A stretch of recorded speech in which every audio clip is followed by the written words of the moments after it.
กราบสวัสดีครับผมนี่พาทุกคนมายิงหนูครับผมนี่เดินย่องเรามาครับ2 3ครับผมยืนสันนะครับผมใต้พุ่มไม้เป็นต้นไม้นะครับข้างบนสันมาครับผมปั๊บหนูจะเข้ามาฝั่งซ้ายนะครับผมวิ่งมาฝั่งซ้ายก่อนเลยแล้วทะลุไปฝั่งขวาสันมาครับผมน่าจะมาทางซ้ายแล้วเปิดเลเซอร์แล้วครับเห็นตัวหนูนะครับแวบแล้ววิ่งไปทางขวาแล้วครับผมหนูเร็วนะครับผมว่าหญ้ามันบางนะครับผมนี่ครับจังหวะนี้ครับผมไปอยู่ทางขวาหยุดสักพักเห็นตัวแล้วครับผม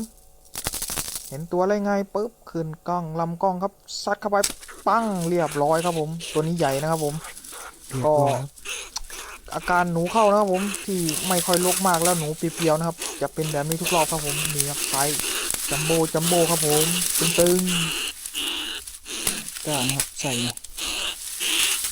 สุด